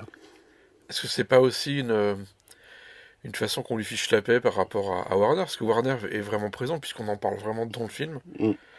Et Warner, c'est plus ce que c'était au niveau production. Il n'y a plus de culot comme avant, parce qu'avant c'est comme culotté. Enfin, c'est quand même la maison de production de Bugs Bunny et de Daffy Duck. Enfin bon, rien que ça. Voilà, non mais je veux dire, on n'est quand même pas dans Mickey et Donald, quoi. Et c'est un peu fini, ça. C'est un peu terminé. D'ailleurs, tout est surligné dans Matrix 4. C'est-à-dire que quand la fille se présente, je m'appelle Bugs, comme Bugs Bunny, ok, on a compris, quoi. Oui. Voilà, pas de problème. Après, elle a un t-shirt avec une carotte dessus, on a aussi compris.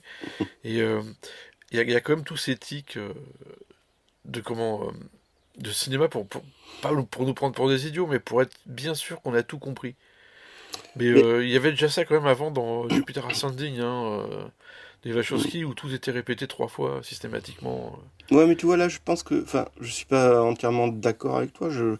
Je pense que c'est fait consciemment pour se moquer, justement, pour pirater le système de l'intérieur, quoi. Pour pirater Warner de l'intérieur. Je suis pas 100% sûr. Je pense que Mm. Warner a aussi des exigences et c'est quand même eux qui font le chèque. Mm. Et ils veulent un retour sur investissement forcément. Et peut-être qu'aussi elle a peut-être laissé faire pour pouvoir faire des suites. Parce que pour ma part, je sais que tout le monde pense pas pareil, hein, Mm. mais pour ma part, je pense qu'il y aura des suites. On ouvre vers autre chose. Après, Mm. Oui, est-ce tu qu'il y sais, aura toujours les comme on en a deux parlé, moi, tu sais, comédiens? je pense pas qu'il y aura de suite, et je pense pas que déjà que ça soit un gros succès, donc je ne suis pas sûr. Bah, le gros succès, ça se fera. C'est pas tout de suite qu'on le saura déjà. Mm.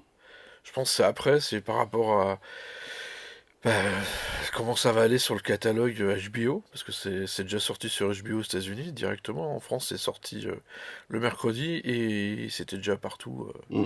à la télé, quoi. Voilà, enfin sur HBO pour ceux qui ont HBO. Et Warner a diffusé ça en même temps, un peu comme Dune aussi, comme ils ont fait avec Dune.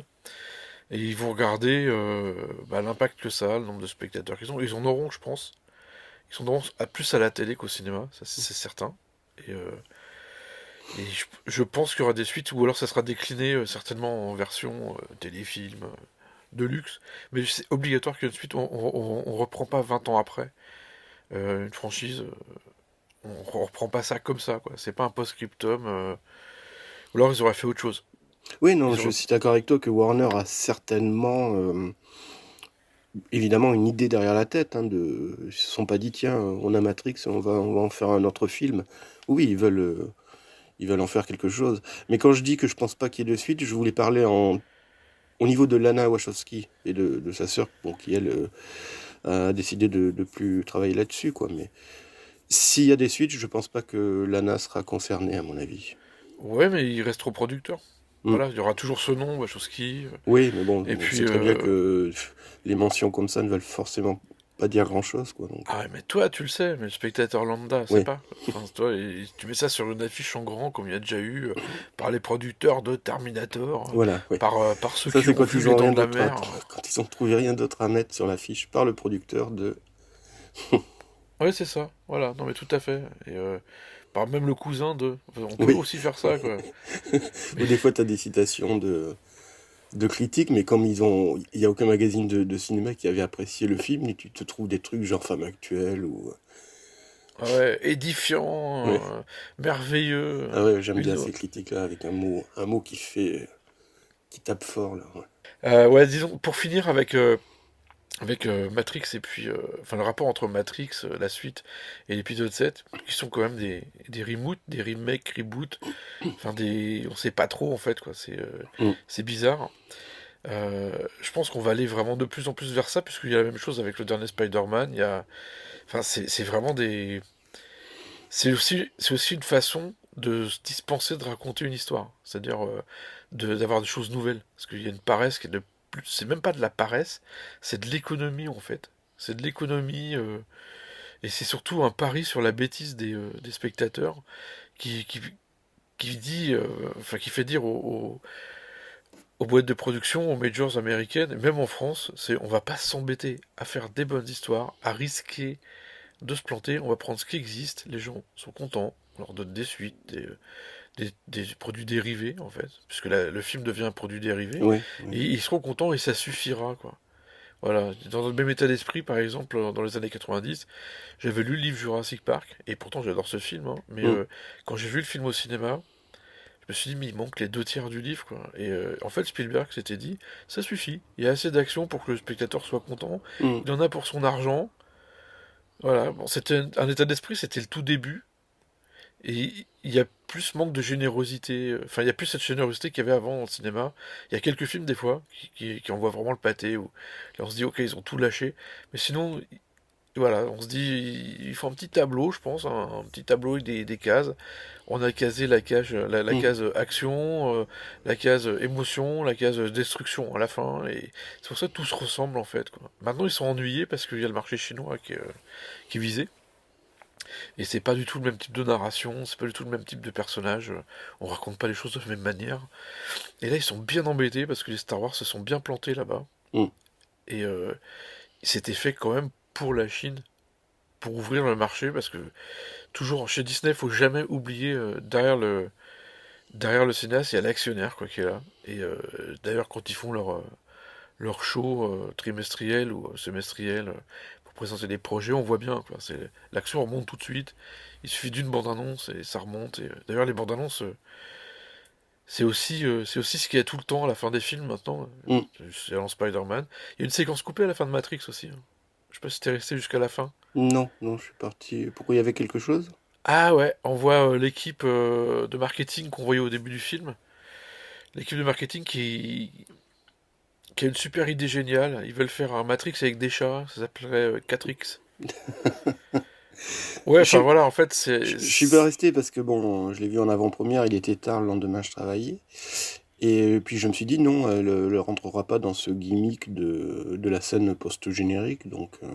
Ah si, si, mais en plus, c'est vraiment pour se moquer mm, de la prod, je mm. pense, quoi. C'était vraiment cette idée de se moquer de la prod. Ouais, tu vois, c'est comme... ça revient à ce que je disais, elle est pirate un peu de l'intérieur, quoi. Elle est consciente de ce qu'on lui demande et... Ouais, enfin, les Pirates de l'intérieur, c'est pas non plus le même niveau que Carpenter dans Non, bien entendu, Big Trouble in Little Neil China. McTiernan qui te faisait Voilà. des gros films, des gros blockbusters, mais quand tu grattais, il y avait quelque chose, quoi, derrière. Mais... Là, je pense qu'elle avait vraiment son histoire d'amour à raconter. Parce Mm. que, de ce que j'avais lu en interview, elle parlait que de ça, en fait. Oui, Et, mais c'est dommage qu'elle ait...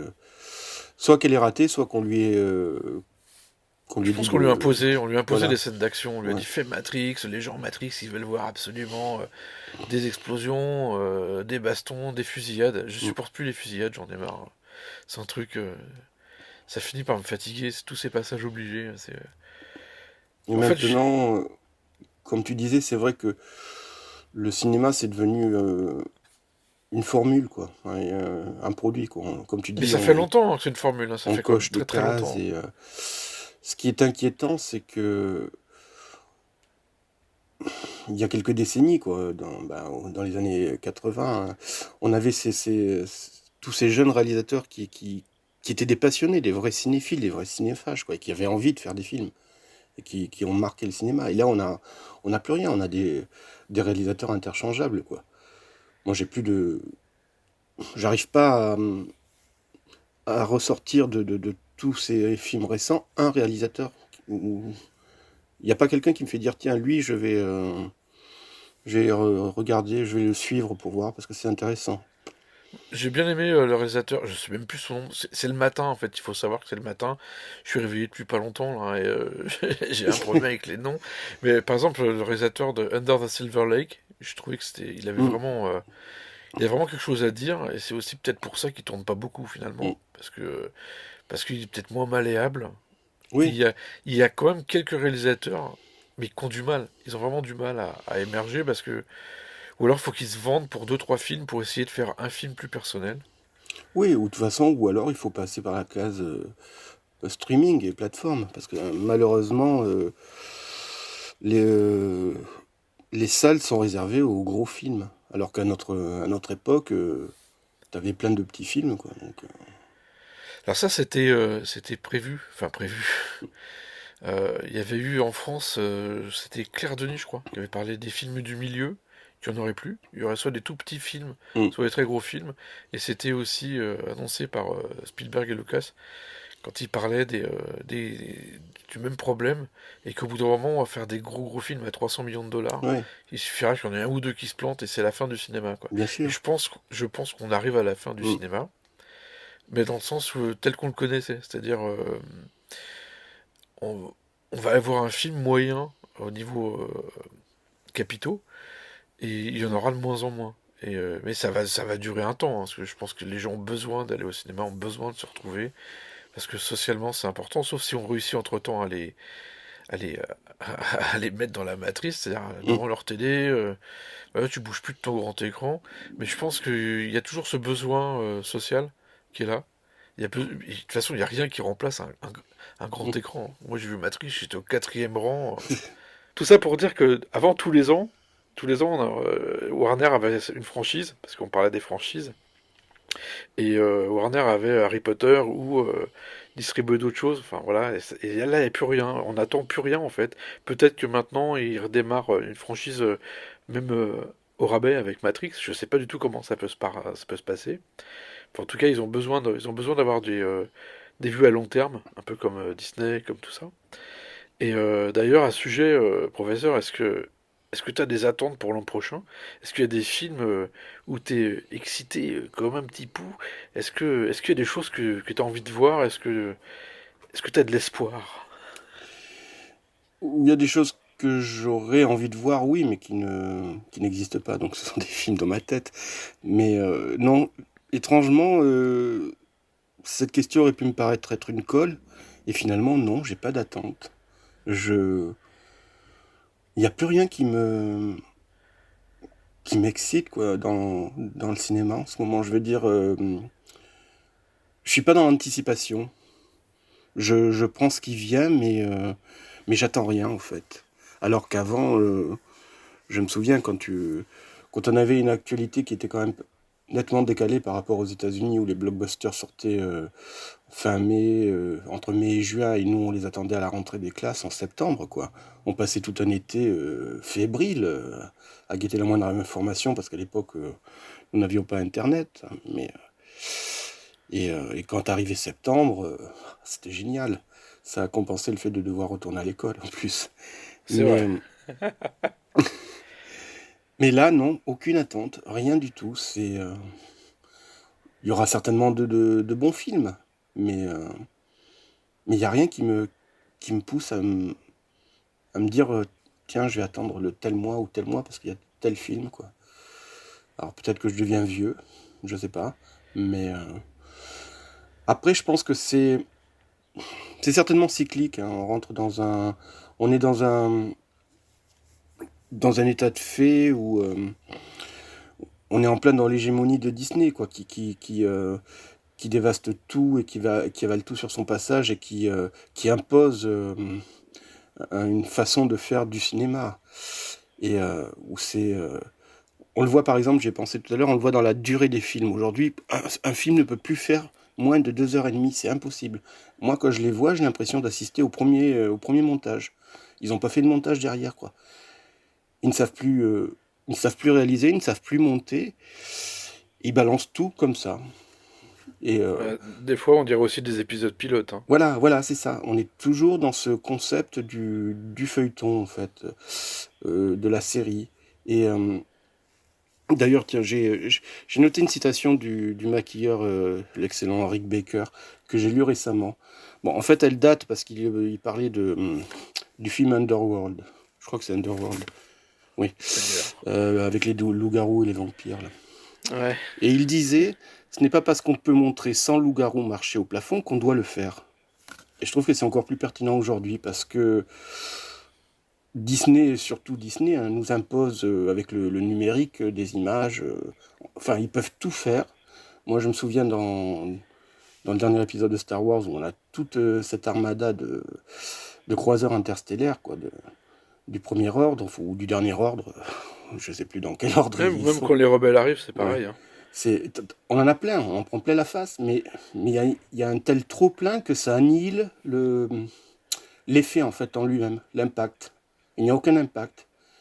Alors que je me souviens que dans le Retour de Jedi, quand tu avais un seul un seul vaisseau impérial qui tombait sur la Death Star là et qui se scratchait, on n'en avait qu'un seul et c'était puissant. Là, ça tombe de partout et au final, moi, je n'ai rien ressenti, quoi. Et on est encore Mhm. là-dedans, je pense. Étrangement, ça fait... l'effet numérique est apparu il y a quand même presque 30 ans, quoi. C'était en début des années 90. Mais on n'a Avant, pas encore... il y avait eu Starfighter, The Last Ah Starfighter oui, avec des ouais, batailles spatiales ouais. Donc tu vois, avec ça autant de remonte vaisseaux qu'on encore... voulait, quoi. oui, ça remonte encore plus loin. Et... Mais on sait pas encore l'utiliser, quoi.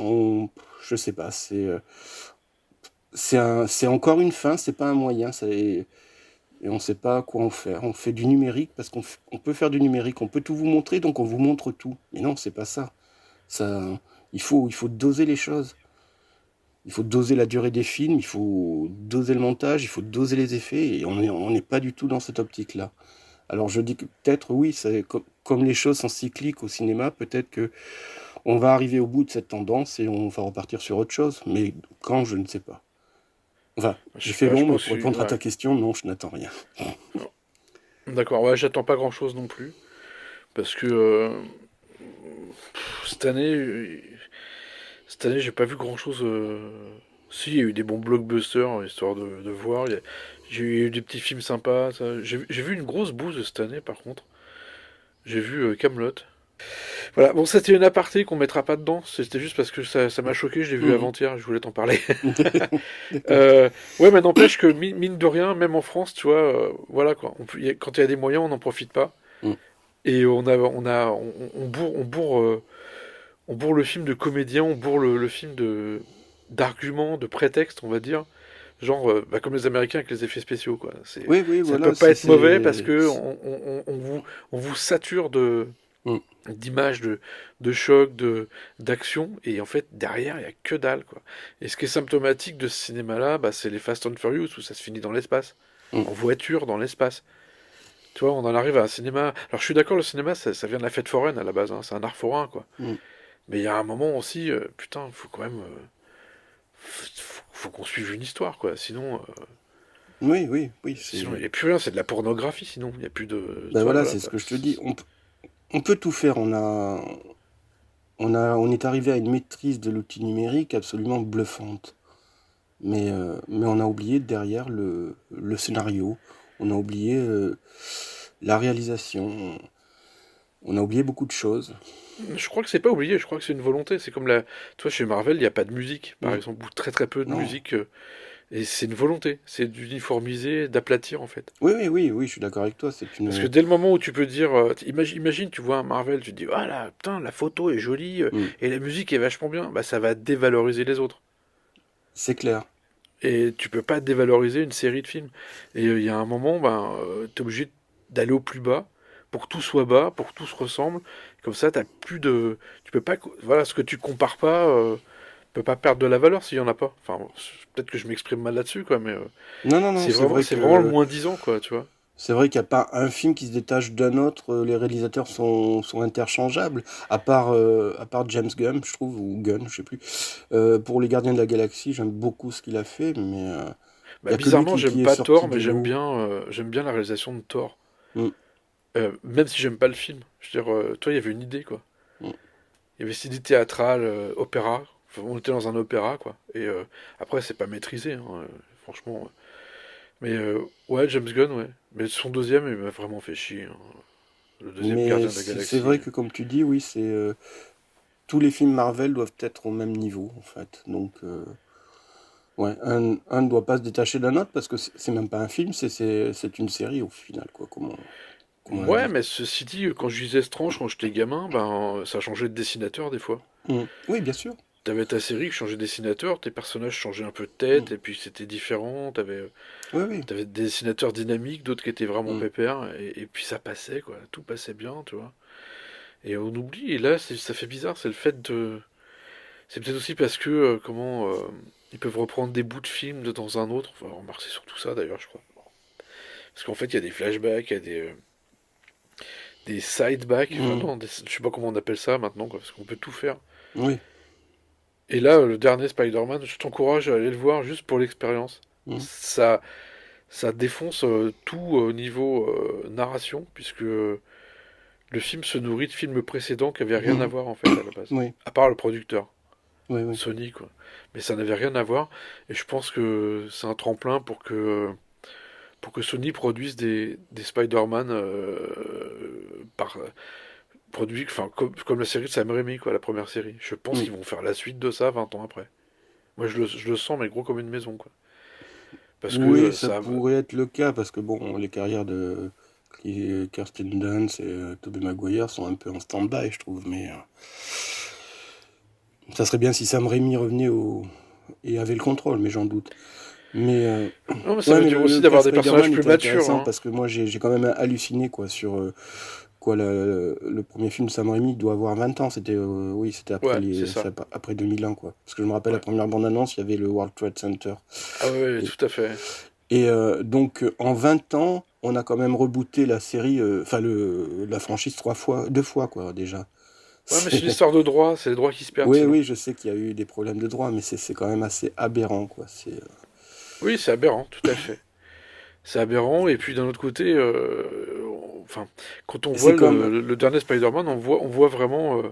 Moi, les gens ont applaudi dans la Mm. salle. Moi, j'ai halluciné parce qu'en fait, ils ont applaudi pas le film, mais le fait qu'on leur ramène Oui. le héros d'un film qu'ils ont beaucoup aimé. Mm. Et en fait, c'était genre enfin la Spider-Man qui est là, quoi. Mm. Et c'est flippant parce qu'on on est plus dans un film, on est dans un spectacle de foire, quoi. Oui, enfin, on est dans une conception que nous, en tant que fans de BD, comme tu disais, quand on lisait Strange et tout, on est au courant de tout ça. C'est quelque chose qui était presque habituel, ce qu'ils appelaient le multiverse, quoi. Ouais, tout à fait. Les spectateurs au cinéma, ils découvrent ça aujourd'hui, alors que nous, on l'a découvert il y a longtemps. Alors la tentative de le faire au cinéma, je sais pas encore trop, mais je sais pas s'ils l'ont fait sciemment pour essayer, ou par rapport au succès qu'a eu quand même l'excellent dessin animé Spider-Man. Bah, je pense c'est de l'opportunisme en fait. Le Mm, dessin animé a bien marché. ouais. Ils se sont Parce que aperçus là, que pour le le public coup, était un peu le là. dessin Et animé puis, maîtrisait le concept, donc... mais je pense qu'il y aura des Spider-Man Sony et des Spider-Man Marvel en mm, fait. Et Sony, ils vont se garder Tobey Maguire, tout ça. mm. Et Oui, parce que de ils toute vont mettre façon, en ils commun le ont... Spider-Man du multiverse. Voilà quoi. Mais je pense que ça peut arriver comme ça, parce que là, ils ont ouvert la porte à tout. Oui. Comme il y avait plusieurs séries Spider-Man en bande dessinée, en comics, hein. Et est-ce que T'avais- savent peut-être pas les spectateurs aujourd'hui, c'est que de toute façon Sony qui a produit Venom, Venom est un personnage tiré de Spider-Man. Là ils vont sortir Morbius aussi avec Jared Leto, qui est un personnage de la série Spider-Man. Donc ils sont en train de créer un univers autour là aussi. Ouais, mais c'est Sony. Et ils le mettent un peu en commun avec Marvel. Et d'ailleurs, je sais pas comment te dire, je vais pas spoiler, mais on sait que Venom et Spider-Man, ils vont se rencontrer Oui, la ils prochaine ont... fois, quoi. Voilà, quoi. Mm. La prochaine fois, c'est la bonne, quoi. Et puis, bien que je déteste Venom, je trouve trouvé ça nul. Enfin bon, ça, c'est Je mon les ai avis, pas hein, vus, bref. donc je peux pas juger. Non, mais même le personnage, enfin, je trouve vraiment lamentable, quoi. Mm. Enfin, voilà. Bref, peut-être que je suis trop vieux pour ces conneries. Mais bon, voilà, quoi. Ce que je sais, c'est qu'il y a une autre façon maintenant de regarder les films, ça va être... c'est comme si le MCU, ça devenait une chaîne de télé. C'est Netflix, quoi, mais au cinéma. C'est-à-dire qu'en fait, tu peux zapper d'un film à l'autre, et puis tout va se mélanger, tout va être... je pense que ça va être ça. Ça va être une formule de cinéma, et puis il y aura cinéma pépère que nous on connaît. Je veux dire, qu'on te raconte une histoire, tu t'assieds dans la salle, le Ouais. réalisateur il dit, ok, tu bouges pas, je te prends en main, je te raconte un truc. Tu vois, et puis si c'est une suite, je vais essayer de la changer, de pas faire trop de la merde, de pas faire un remake, parce qu'avait fait Cameron avec Aliens par exemple. Mm. On change le genre de film, on fait une suite, mais on change le genre. Et pourquoi pas, quoi. Mais pour le moment, ouais, je pense qu'on va aller vers ça, ou des films ultra normés, en Mm. fait. Dans leur narration, avec le minimum de choses. Je pense qu'après, ça sera juste des stimuli visuels. Ouais, Parce c'est qu'on n'en vrai, est pas loin avec les Fast and Furious, hein. je suis d'accord avec toi. De toute façon, et même on en a parlé, mais vaguement, même en musique, quoi. Aujourd'hui, c'est pareil, quoi. La musique de film, c'est un stimuli, en fait. C'est plus thématique, c'est plus orchestral. Ça s'adresse même plus à l'intellect, quoi, ou aux oreilles. C'est une pulsation. On a l'impression de... Juste pour faire réagir le corps, je trouve, quoi. C'est Mais il y a des pulses. choses intéressantes dedans. Enfin, je trouve des fois dans le sound design, il y a des choses qui sont Oui, ça qui peut sont être vraiment intéressant, intéressantes. mais... Il faut pas en abuser, quoi. Voilà. Enfin, c'est clair. Nous allons laisser ici le docteur et le professeur seuls continuent de parler dans le vide. En attendant, nous vous donnons rendez-vous à un futur podcast. Le thème n'est pas encore établi et pour l'instant, je vous avoue que personne n'y a pensé. Mais ça ne saurait tarder. Allez, salut. Et voyez des films. Enfin, des vrais bons films, quoi. Hein? On est bien d'accord.